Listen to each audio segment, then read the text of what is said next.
you are ready to continue the session, so we have a panel discussion that will be in the next 60 minutes. And yes, so we have already all the speakers that we are familiar with, so I think we can just jump straight into discussion. But just to recap, we will continue on the topics of regulation and intellectual property rights protection online. So we have the speakers that you're already all familiar with. So I think we can, jump straight to the discussion. And I will first refer to Lina. And, we heard a lot already today on the different regulations that are applicable online and, the relationship between domain names and trademarks, the geographical indications and the complexities with that. So from your perspective as a deputy director at the State Patent Bureau, have we missed any legislation that we didn't highlight today? And also if you could tell us more about your role in the State Bureau of Patents and also as a representative of Lithuanian interests for intellectual property rights protection in different international fora, and whether you're involved in these discussions on bringing some of these international protections to the national level. So we'll start with you. Thank you. Okay, it works. Yeah, do you hear me? Yeah? Thank you very much, Polina. As already mentioned, I'm Deputy Director of Lithuanian Patent Bureau. I'm a lawyer, and I have been working at the State Patent Bureau 29 years. So actually, after my studies, I started my career as a lawyer in the Patent Office. Being Deputy Director, I'm responsible for coordination of activities of our core business departments, such as trademarks, inventions, and designs. Of course, trademark and designs is the same department, and application receiving and document management department. As Polina mentioned, I'm also representing Lithuanian interests at WIPO, Standing Committee on Trademarks and Designs, where we discuss domain names issues in correlation with trademarks, more designs and geographical indications. And usually in the agenda of this committee, we have representatives of UDPR who represents ICANN who represents and presents some new topics and developments in this area. And I'm also responsible for presenting a representation of my office at EU IPO, so Management Board and Budget Committee. So where we have discussions more about trademarks, about cooperation of EU member states and EU IPO, and of course geographical indications in the non-agri area is the hot topic because the EU IPO will have a special role in this. So today we had public consultations organized by Ministry of Justice, because I already mentioned that we are responsible, we are under the Ministry of Justice, and in those public consultations we try to discuss the role of Patent Office. Do we need the national phase, for example? And of course, when we had to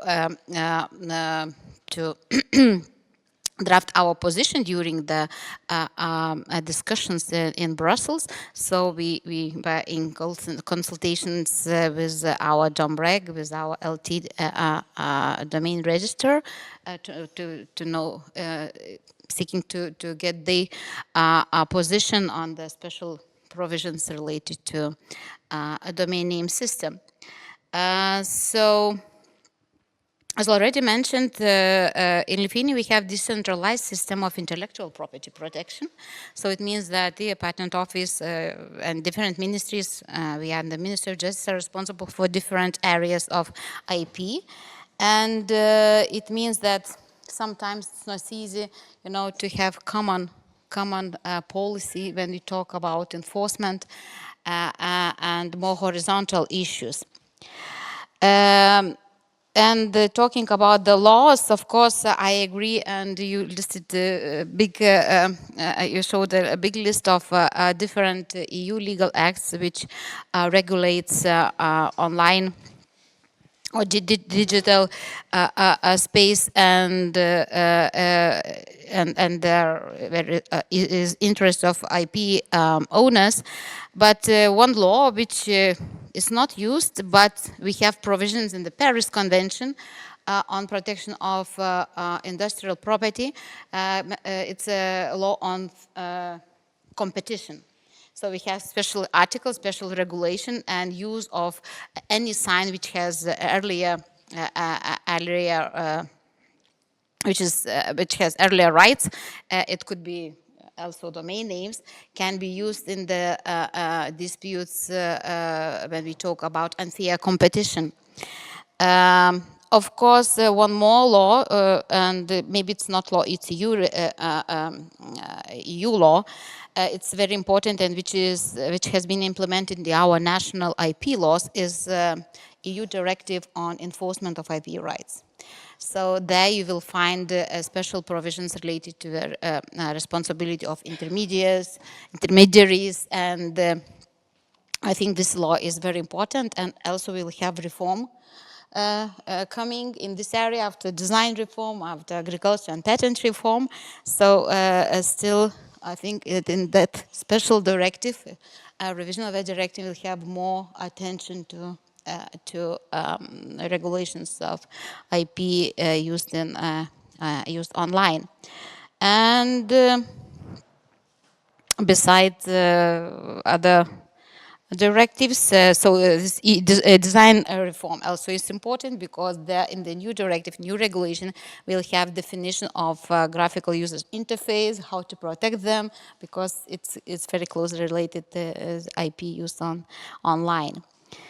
So, EU artificial intelligence act, of course, should be mentioned, but it's more for copyright, but it's not only for copyright. So now we have leadership of our Ministry of Economy and Innovation in this area. So we need to find, and structure, share responsibilities, and etc. Because we need to draft implementation acts, and I think this is future for all of us, and it's very good that regulator showed the initiative, and we have a special regulation in this area, so we need to implement it properly. Thank you. Thank you, Lina. Very clear, precise, many more instruments for us to take notes of. And yeah, thank you so much once again for giving us such a nice overview. Now I'd like to move to the registry side and to hear from Helen on how intellectual property rights protection is ensured in .e, beyond, of course, the ADR. But also, if you can maybe highlight what makes ADR process in .e special, and maybe also on if you could highlight on some collaboration with the National IP Office or any other authorities that can help in the common, let's say, fight for more protection online. So Helen, thank you. Thank you.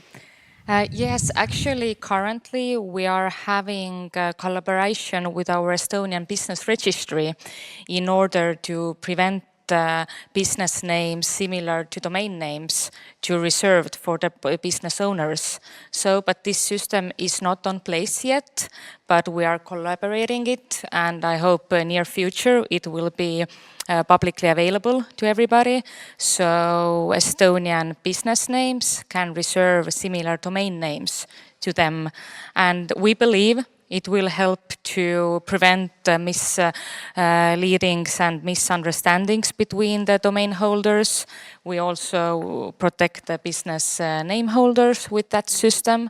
And we are thinking to collaborate with our Estonian Patent Office as well, but they are not yet that active. So we will see firstly how the Estonian Business Registry will collaborate with us, and then we will continue with the Patent Office.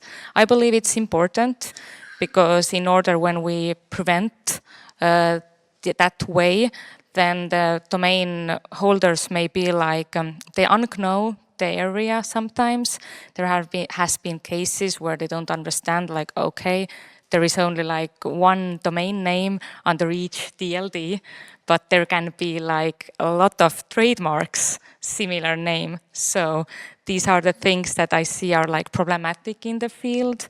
So maybe that kind of collaborations will help them to prevent such future cases.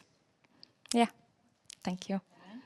And quick follow-up question actually also as well. So you already mentioned in the discussion part in the end of your presentation that there will be some also novelties introduced with regards to geographical indications regulations. Yes, so we heard that there will be a update for the ADR, but do you see also any collaboration for in that space with National IP Office or any? Actually, yeah, with the geographical indicators, with that regulation, now there is like a proposed legislation which was handled to us like a few weeks ago. We gave our first like input to that matter. We will see where it's heading. I see there was a little bit of like proportionality issues with our legislation. I would say that I understand when the domain name is like misleadingly similar to the GA rights, then there has to be like some way to protect GA's rights. But when there is a content matter, then it's really like vague, I would say. Like there are like, I'm not sure how the it will be handled in the future. I see it may be problematic because when there is like a big web shop, for example, and they are like presenting all kind of cheese, wines, champagnes, and there is only like on one web, they are like infringing like, I don't know, some cheese or whatever, like feta cheese, as we were talking before, then is it proportional to take down the whole website? So these were the questions I was giving to our legislator to consider how far you are going and how proportionate this method will be. So this is the work we are doing, and we try to like help and introduce the domain industry to our legislators in order to make we hope, the right legislator in the end. So. Thank you, Helen. Yeah. Very clear. Well, in this, so if there are no, so then I think we can move on to Iveta. So Iveta, you already spoken about the process for establishing ADR procedure for .lv, but also perhaps you can highlight is like what was let's say what triggered this discussion in .lv, and maybe were there cases that, or a particular amount of cases, maybe in the court system that sort of led you to these decisions, and and also if you can highlight similarly to Helen, what are the novelties in regards to the latest geographical indications regulations? For us, the process of introducing ADR actually dates back to 2019. When our national IP intellectual property experts pointed out to different problems they encounter during litigation procedures. So we had several meetings together with Ministry of Justice, IP experts, us and other responsible authorities, also Patent Office, and we came together to discuss solutions, possible solutions to the problems the IP experts are encountering. So that before we heavily relied on court system, and we didn't notice those. Louder. You don't hear me? Okay, so before we relied solely on court system, and we were fine with that because the number of cases per year is really low. We receive around 10 information requests from IP experts in a year, and actual judgments from the court, it's like 1 per year. It's a really low number of those cases, but still we wanted to introduce an option of ADR to help out with more faster approach to dispute resolution and efficient enforcement of the decisions. So what we've stumbled upon many actually obstacles on the way, and that's why it went so long for us. For we know that there are many registries introducing the ADR pretty fast. But for us, we are a public institution, and our management is based, or we are regulated by law. So in order to introduce an ADR, we had to have a legal grounds to it. So first of all, our work was on changing the regulation so that we will be able actually to introduce ADR. And only after that, we proceeded with development of policies and rules. And only after that, we are now in the phase where we evaluated service providers, and we are ready to make a decision who will be the first provider. We are open to more than one, actually, but we will start with one service provider, and we will look how that will work for us. So regarding mechanisms we provide as a registry to help intellectual property rights being protected, I think there's a classic set of mechanisms already used by registries. It's, as I mentioned, policy recitals or articles mentioning obligations of the domain name registrants. It is who is actually, and who is important for gaining an information.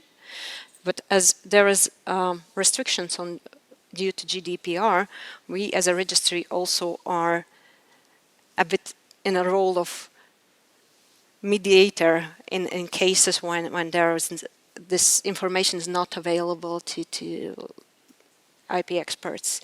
So we help out with contacting the domain name holders, that's one, and UDRP and court system as well. So these are the classics of the registry toolset.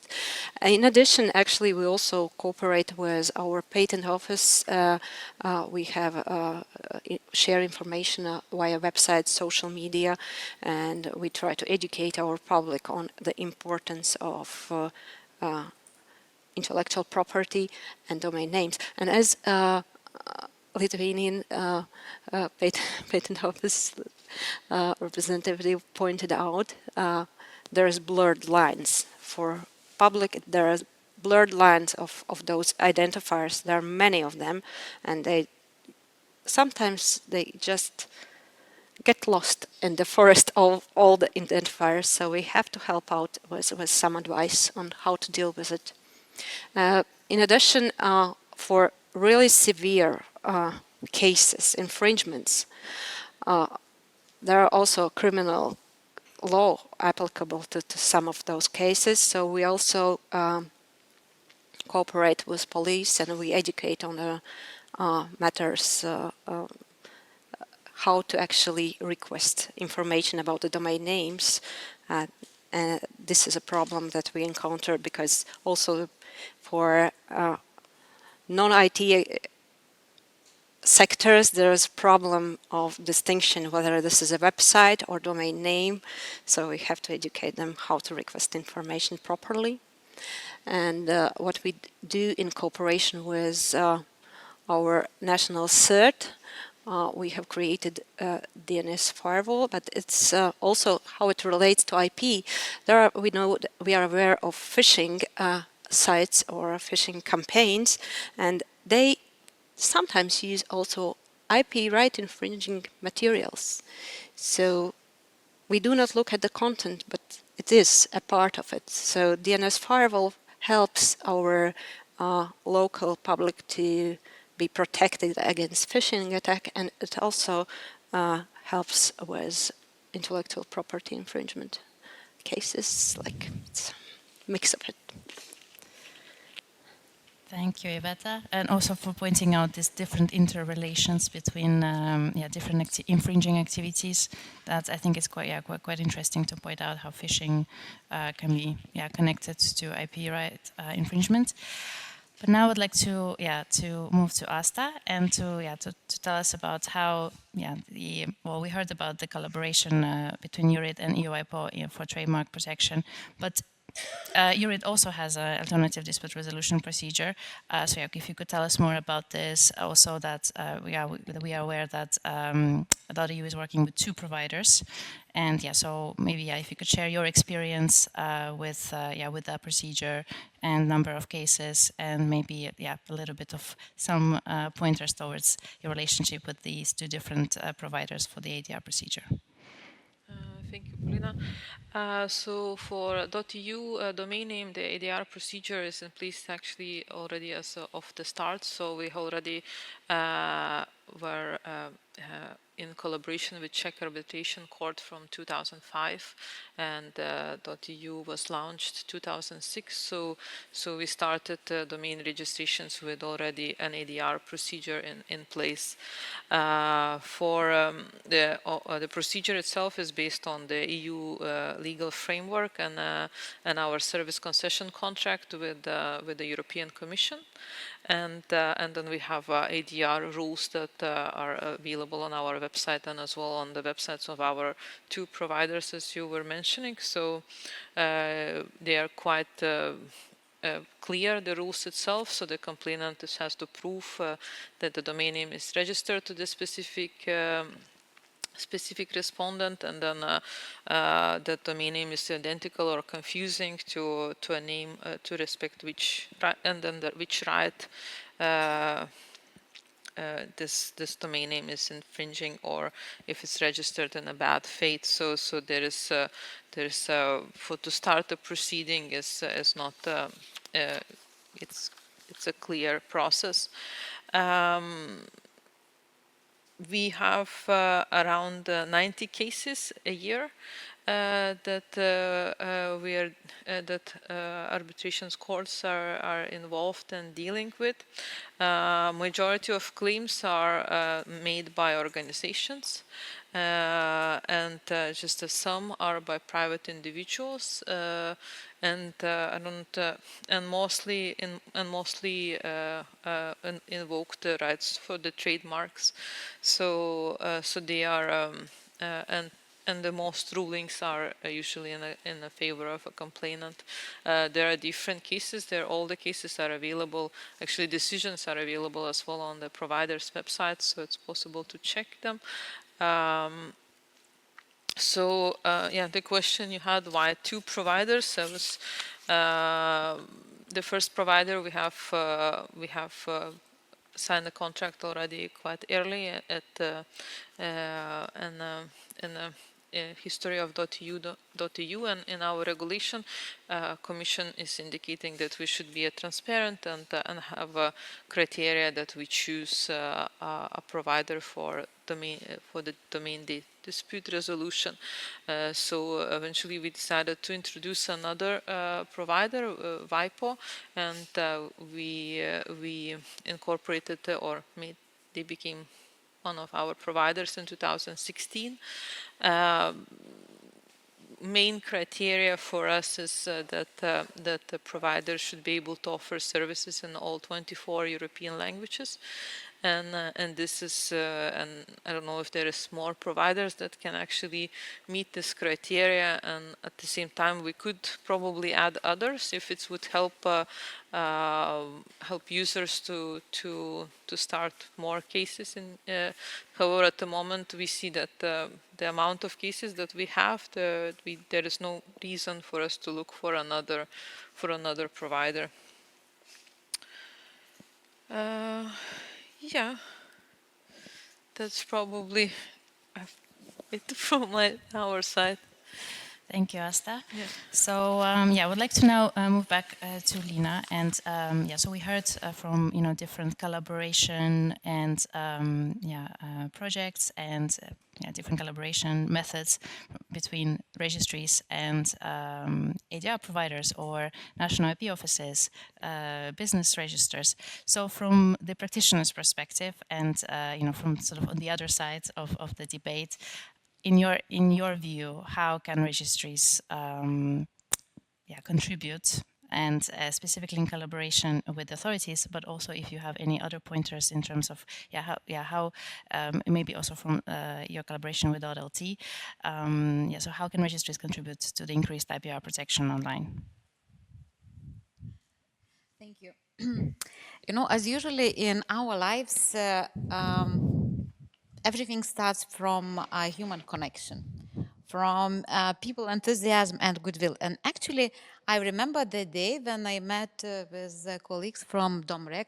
We call it domrek.lt. It's our Lithuanian domain name register. And it was a few years ago when they invited us. I was there, so to the conference which was dedicated to a 30 years anniversary of Domreg activities. And there we started, close cooperation and discussed what we can do. And first of all, what we established, what was our agreement, to invite each other to different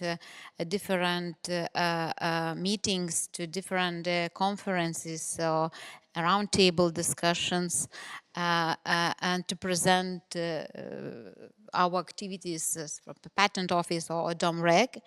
And this is very important because we think that education of public and business is about importance of intellectual property, showing then the full picture of IP and of structure, and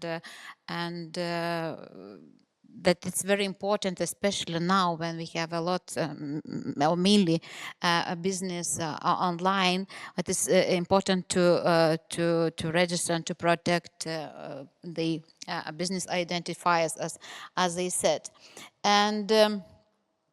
So we collaborate not only in those promotional activities, but also we try to work with our judiciary, with our enforcement institutions, and as it was already mentioned, is very important because we realize that they lack knowledge about IP protection enforcement online. And so we try to DOMREG offer some special lectures or training for judicial and lawyers and even to barristers. So another area where we could support each other, and what is very important and already mentioned by colleagues is alternative dispute resolution, mediation service. So I think what we can cooperate, and as Laura already mentioned, we have some plans, and we're going to sign a cooperation agreement between a few our institutions.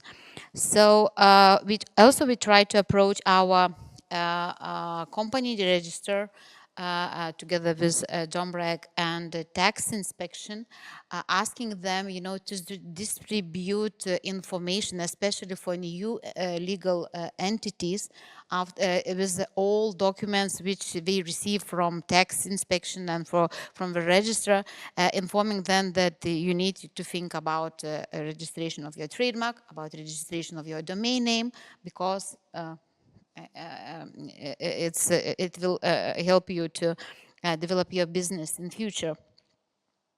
And also speaking about protecting different IP rights online, I think that it's very important for every business, for the society, to respect IP rights, first of all, and of course to think, to be creative and unique, but to think and to check to do search for allele rights, because in that case, even having negative search result, you will have time just to rethink your business model and to choose another business identifier, not having in future any disputes and of course maybe some loss of money if you are in the dispute situation. So this is my comment.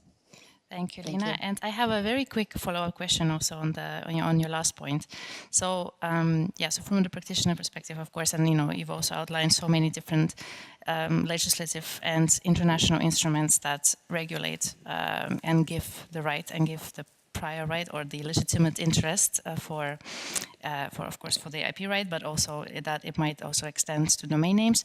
So and just to sort of like lead to the next part of the discussion, how do you think it's what to keep in mind when balancing existing like two different IP rights that are equally protected? They recognize both on regional and international level, so like trademarks and geographical indications, but we have only one domain name. So do you have any pointers on how reconcile these two IPR protections when the resources are limited?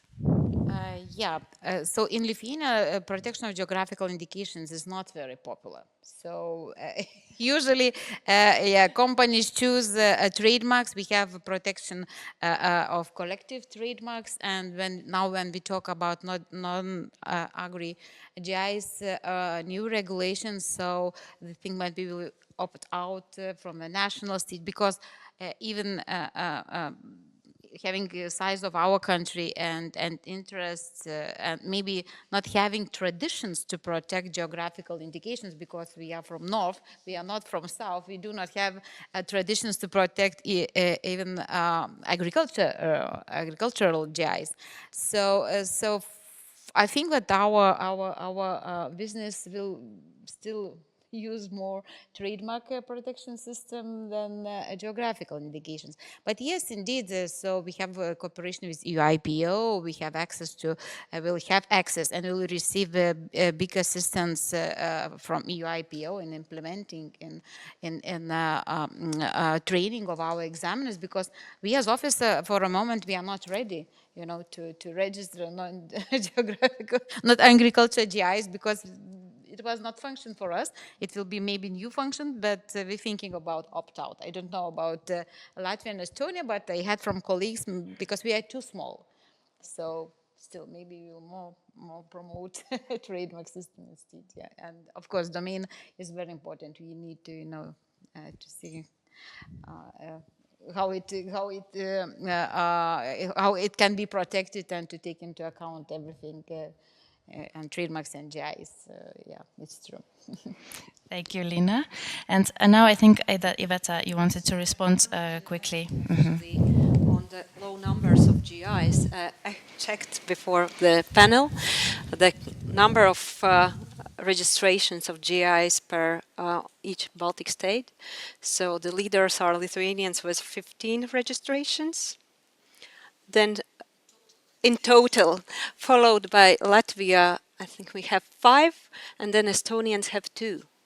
So that shows how we are really, how our countries are not keen on registering GIs yet. Maybe it will change.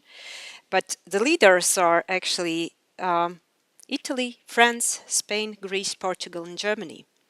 So that this really nicely shows the diversity in European Union, how GIs are registered. And I think there are some correlations also with domain name world, as we are also really diverse. And we will talk about a bit later about the regulation and its effects on domain names. And I know that in Latvia we also have protection of GIs in our patent law, but we do not have the office that registers GIs. So what I've heard that there will be a possibility to use direct registration within EU WIPO. So I guess that Latvia will go for this option because of the low numbers of GIS. And again, I have to stress that if you don't have many of those registrations, then probably the smartest way is not to invest much resources in developing something new, but to use something that is already proven to be working. But Iveta, since you're already on the topic of geographical indications and the difficulties with also reconciling the diversity across the EU, so so from your perspective, so what are your views? Of course, well, let's focus on the impact of GI regulation on the domain names, and also all the novelties that need to be introduced. So of course we talked about the ADR procedure recognition, which is relatively straightforward on paper, but in practice might be difficult. But also in connection to the domain name information and alert system, and specifically also maybe in addition to in relation to the crafts and industrial products that have not been protected. So in a way, it's also a question on retrospective application of legislation on existing domains registrations. Thank you, Polina, because yes, it is important actually to look back to appreciate what we have now in the regulation, because European registries were really active, and thanks to CENTR actually cooperated and worked on both national and EU level to make raise awareness of our industry on our specific needs, both for national legislators and EU legislators. And the initial drafts actually contained obligations more than voluntary mechanisms, and some language that was unclear to us. For example, there was a requirement to share any necessary information with EU IPO that EU IPO will need to run the alert system. And for us as national registries, it's a bit scary path to go with all the necessary information, because as we know, the registries have not only public whois, but much more than that. So we wanted clarity on this, and what's important, we also wanted not those mechanisms to be compulsory. So there's option for small registries to decide whether to use alert system or not.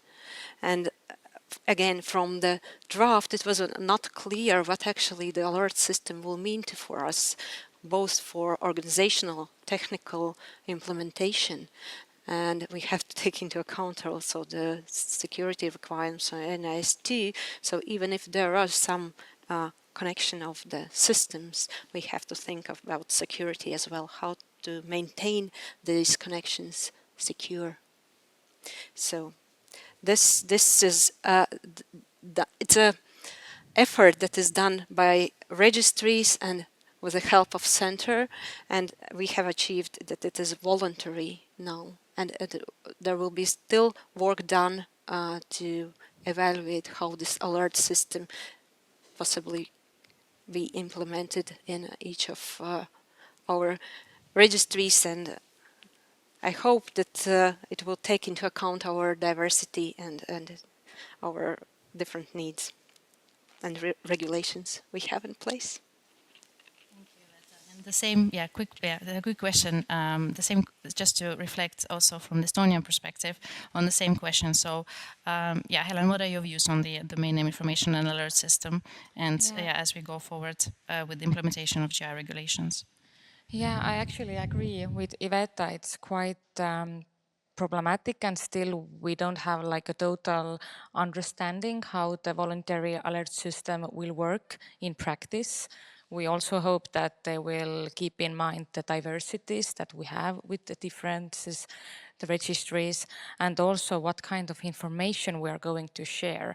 All of us are having our own zone files. Some of the zone files, like Estonians and Sweden also, we make the zone file public, but also we have this difference that if there is any trade secret that companies would like to protect, then they can register domain names without name servers. So they won't be in the zone file. That's the difference. So basically for us, this voluntary alert system wouldn't be such a huge problem because it's already available. Of course, this zone file is made public through the technical the difficulties, like the one should really understand the field in order to read the file. That's one part. But we will see how it's going to be handled. Another thing I wanted to add here is with this GI regulation is about the differences in our language. You know, of course, like Estonian, Lithuanian, Latvian, whatsoever. And when this Italian GA, like one product we will claim in Estonia, please take down this domain name or that content. But whether when the content is in Estonian, is it applicable to that GA regulation? We don't know. We don't have those answers. So I really recommend you to think about those things, because at the moment, if it's not like per se, like in this language, it's not like violating anybody's rights. And also another part of this, like the whole prior right things, what I was considering is that we have trademark GAs, but we have industrial design, we have copyright, we have patent. Everybody has their own like rights in the field, and there is only like one domain name, and in the end, domain holder who doesn't have any like rights, there I would. But it will be challenged like the first come first served system in our field in the end. I'm not sure how it will be handled after like 10 years when we're talking about it. So we will be talking about like how those different kind of rights, who has the first come first serve, like whether there was like patent or trademark first registered. So it's not only like GAs we are going to talk about, it will be so much wider in the end. Thank you, Helen. And Lina, I think you wanted to react also to. Yeah, so I have very short comment concerning this alert system. Yes, it's a very good system. I mean that not system, but idea to inform about conflict with trademarks or with other IP rights. But saying A, we need to say B, because sometimes, and I see from our users who ask our consultations, we do not know what to do with, for example, search reports where they see long list of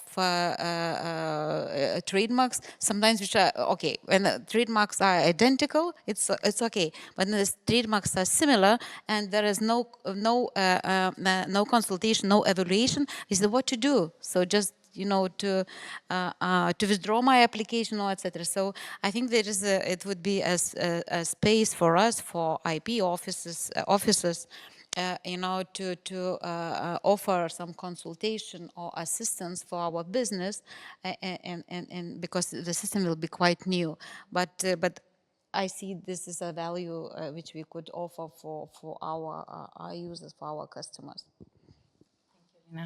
And I would like to now also turn a similar question to Asta, but from a little bit different perspective, considering that Eurytis already has the alert and information system for trademarks, though. So I wanted to also ask you how the geographical indications regulation will impact the collaboration between Eurytis and UIPO, and how to incorporate geographical indications into the existing information alert system. As for us, as we already have the alert system in place, I was consulting our legal and technical department. So for us, it's basically just another step in a joint collaboration with EIPO to update, to include geographical indicators in the alert system. So as soon as we will agree and everything will be kind of ready, so technically as well, it shouldn't be yeah, it should go quite a straightforward with the current system, but we still develop. We kind of developed, as I was saying, this similar domain name match, and this is as well has to come into production on both sides. So this. Yeah, everything takes time. At the same time, I would like to add that the cases, the dispute over GIs at our end is as well very rare, and our legal department has informed that we only had one dispute. I don't know if it was this year or in general. The owner of the GI has was able to challenge the dispute and won it. And the ADR procedure already protects the GIs, and they can go in and start an ADR procedure if they have more rights to the specific domain name. So they are kind of already protected on our end. And when I was talking previously about ADR procedure, I forgot to mention that Eurid as well provides a discount or a rebate for the ADR procedure. So we sponsor, we cover a majority of the cost of ADR procedure in order to promote it, and as well to give the availability, possibility for different smaller, especially small and medium-sized business to actually dispute the registration. So for us, as we see, it's there are all tools available to protect or to gain your GI rights. Thank you, Asta. So I think we have a few more minutes left, but I wanted to also see if anybody has any question to our esteemed panelists from the audience. If there's anything that caught your attention you'd like to clarify on. Okay, yes.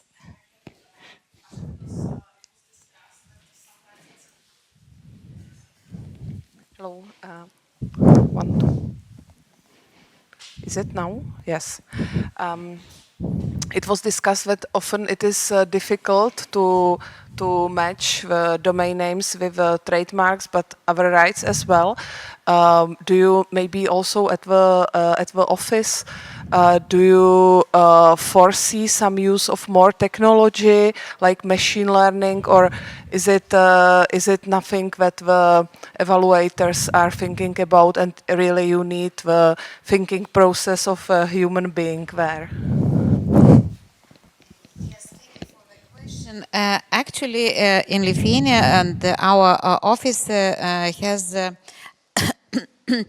already started the project based on artificial intelligence solution to create a search engineer that will link all IP-related rights, starting from trade names, geographical indications, trademarks, names of plant varieties, so all connecting all registers, information from all registers, because we have open data in Lithuania, and including domain names, so allowing our users, our customers, to search and to have search results in one place. So we just started this project, so we were working on it. So it's for a few years. So we will see how it will work. We have TMU, but TMU is really big database, and sometimes even for me, being IP expert, is very difficult to find the right information. You need to know how to search, which criteria, exact criteria you need to pick up, and in that case, even in that case, you will receive a search report of 5 pages sometimes, yes? So, and I understand how it's difficult for business to understand what is written and how it can affect the situation. So this is our idea, to use, of course, artificial intelligence, and this is the future. But to have a one-stop shop, to have everything in one place, and we will start with Lithuanian registers, and later we will see. Okay. Yeah. So, any more questions?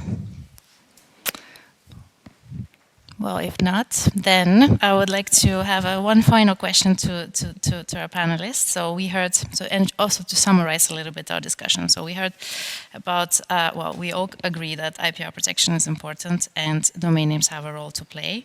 But at the same time, we also have, we see increased pressure on domain name system to address some of these issues. And then, yeah, we do not have actually any guidance from the legislation on how to reconcile trademarks or geographical indications or other rights. So, and at the same time, we also established that domain names are, well, first of all, they are a technical, part of the technical infrastructure, the identifiers of the location of the resource, and also they're extremely important to establish identity online, so both for individuals and businesses.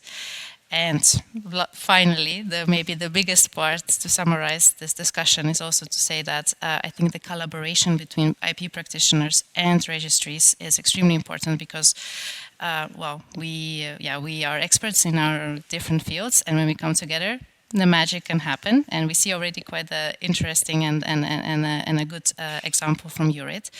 But yeah, but then as final remarks, I would like to ask everybody, so maybe you have any final thoughts on how to balance, so the effective IPR protection online, but at the same time to maintain the openness of DNS and the openness of also domain and registration process. So we have the first come first served principle.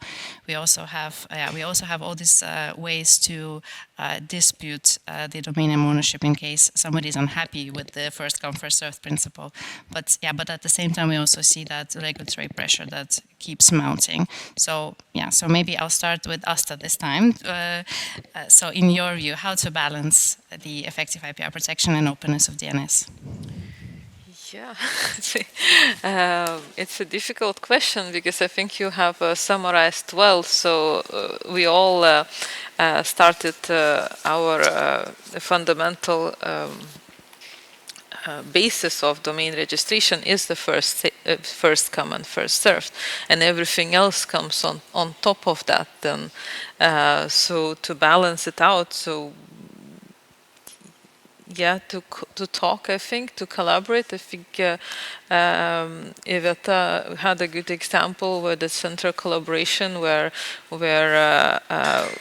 we can, you could say that this new request of alert system of EIPO maybe it's too much for it should not apply for everybody or should be on a voluntary basis. So I think these kind of collaborations and being able to speak up from the industry side as well, involving registrar parts, because talking with the registrars from that has a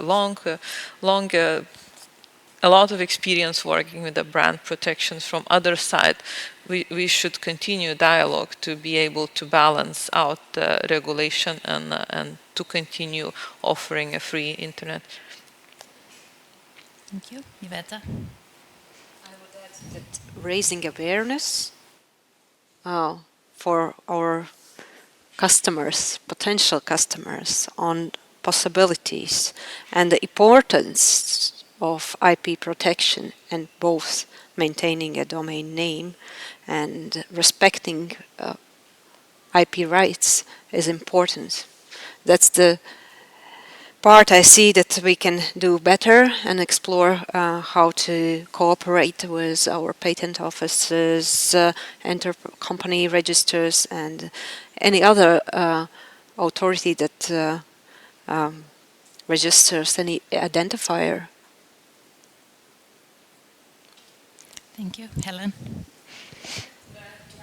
this discussion is also to maybe like keep equality in the field.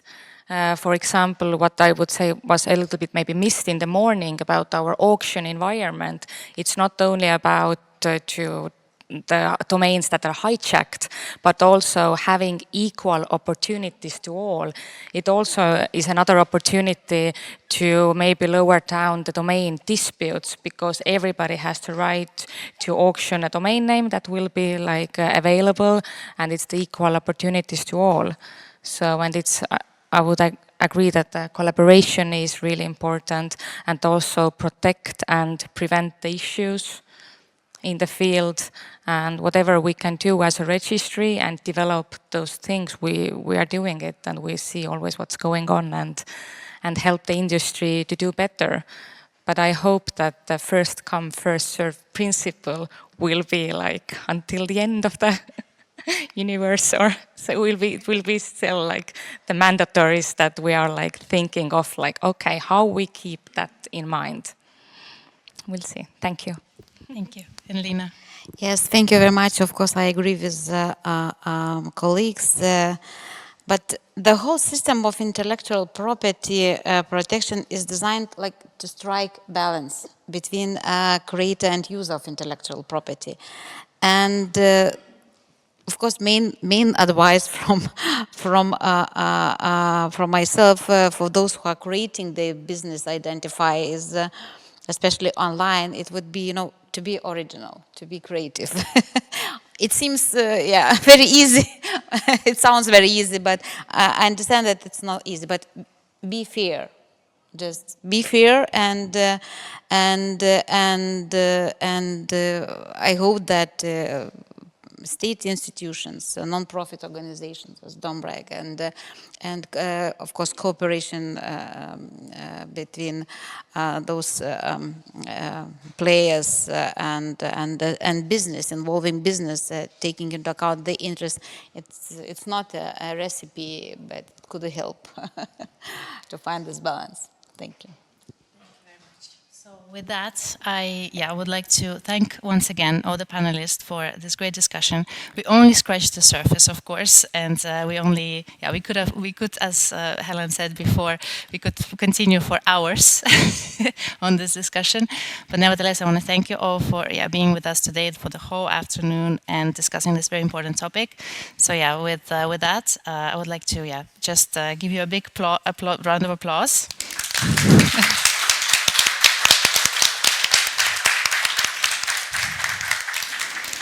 And then maybe we'll continue the discussions at the social event. So thank you very much.